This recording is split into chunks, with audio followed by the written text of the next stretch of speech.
Olá a todos, me chamo Alisson, sou do curso de Geografia da Universidade Estadual do Ceará e junto com o professor Guilherme a gente vai dar esta aula sobre o relevo para vocês.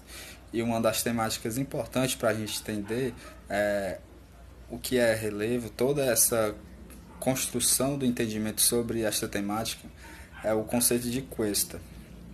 Conforme observado aí no slide, cuesta é uma forma de relevo que possui um lado com escarpa abrupta e outro com declive. Conforme a gente observa aí na imagem, a cuesta tem esse lado mais declive e esta é uma das formas de identificação do que é cuesta. A partir dessas imagens a gente analisa estas formas de relevo. Aqui a gente tem uma imagem de uma cuesta, né, que é da Serra do Paredão, que é uma verdadeira cuesta. A gente consegue observar, se a gente analisar esse lado mais declive, que é uma das características principais da cuesta. Outra temática importante sobre relevo é o Ilsenberg, que é essa saliência encontrada em regiões planas de clima árido e semiárido. Ou seja, estas rochas, como a gente observa nas imagens, são rochas resistentes que permaneceram, né? Essas rochas, toda a sua circunvizinhança, toda a sua vizinhança, ela foi erodida e transportada e essas rochas ficaram.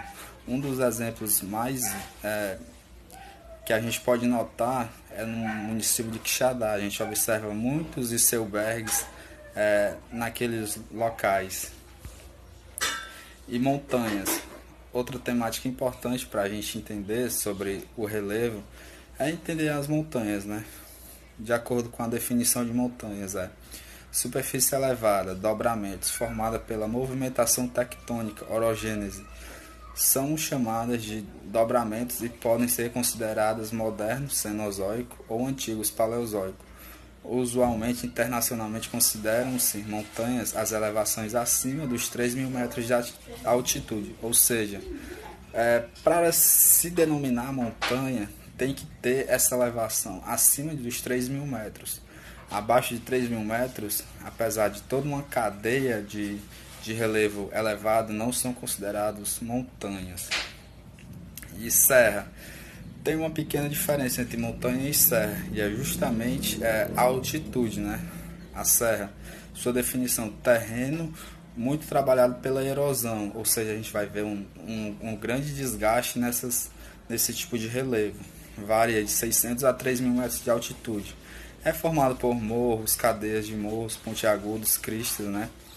Não se confunde com a escarpa. Serra se sobe por um lado e se desce por o outro, o lado oposto, né? A ideia mesmo de movimentação, né? Aí aqui a gente pode observar a gravura que a serra faz todo esse embaranhado, toda essa movimentação. Além disso, outro conceito importante é o de planícies, né? Planícies, áreas aplanadas, formadas por rochas ou terrenos sedimentares, sofrem maior ação de sedimentos do que a de erosão, ou seja, nas planícies a gente vai ter todo esse terreno aplanado que sofre a maior ação dos sedimentos, tem uma menor erosão, ou seja, um menor transporte e mais deposição nessas áreas. Aqui a gente tem um exemplo de planícies. Planície é uma superfície muito plana, como eu falei, formada por sedimentos oriundos das atividades eólicas, marinhas, fluvial e glacial, ou seja, das atividades dos ventos, marinha, né, do oceano, fluvial dos rios e glacial das geleiras. Normalmente é encontrado nas partes mais rebaixadas das bacias hidrográficas ou regiões litorâneas. Ou seja, as bacias hidrográficas também vão fazer fortes influências nessas regiões, para essas regiões mais planas. Aí a gente pode ver, toda essa deposição que é oriundo das planícies nessas áreas que tem a maior deposição e uma menor erosão. Aí a gente pode observar os exemplos de rios, onde tem essas planícies que tem a maior deposição do que erosão, as imagens aí a gente pode observar. E também um conceito extremamente importante é o de depressão. É uma área da superfície terrestre que se encontra em altitudes inferiores a outras formas de relevo. Podem ser relativas, se situada abaixo de áreas que estão próximas, ou seja, se determinadas áreas estão nestes locais e tem, por exemplo, áreas mais rebaixadas, a gente já denomina de depressão relativa, conforme a gente pode observar na imagem aí. Muito importante a gente se alientar disto. Resumindo tudo, depressão constitui uma superfície aplanada por longos processos erosivos, onde predominam formas planas ou levemente onduladas. As depressões são rebaixadas e localizam-se entre superfícies mais elevadas. Aí na imagem a gente vê claramente o que é uma depressão. Se a gente observar, toda a vizinhança, circunvizinhança desta imagem está rebaixada e tem outras áreas mais elevadas. A parte mais rebaixada é justamente a depressão. Áreas mais rebaixadas ou onduladas, conforme a gente observa aí, ó.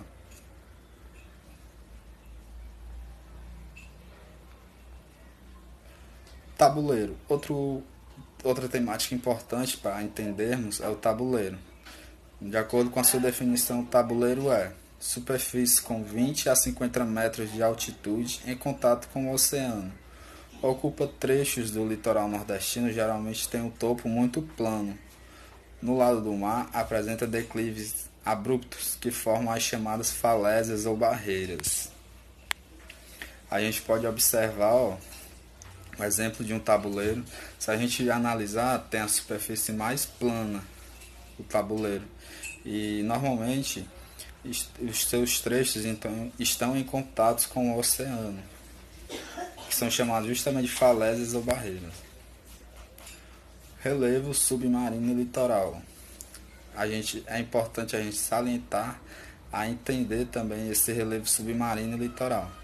O relevo submarino é dividido em 4 partes: plataforma continental, talude, região abissal e região palígica.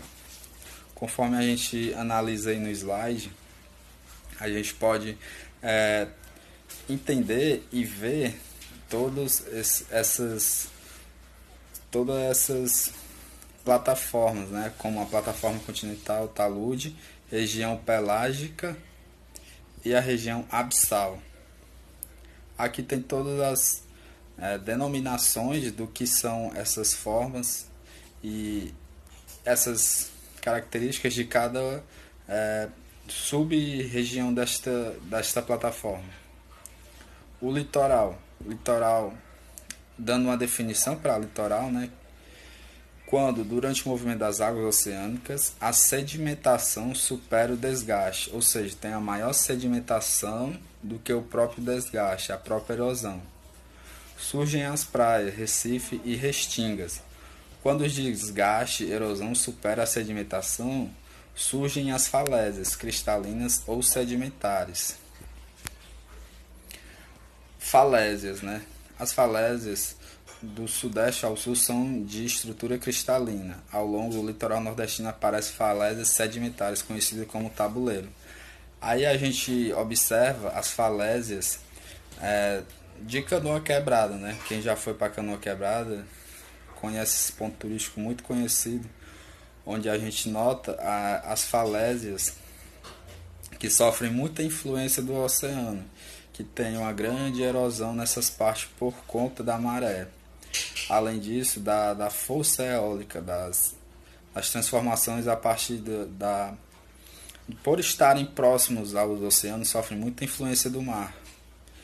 Então, esta é uma pequena aula para tratar dessa temática tão importante de relevo. Então, para agustar um pouco mais conhecimento, para saber um pouco mais, é importante a gente adentrar em mais conhecimento, aprender mais, buscar referências, para que assim a gente entenda muito melhor desta temática, que é muito importante, Então, obrigado a todos e um forte abraço.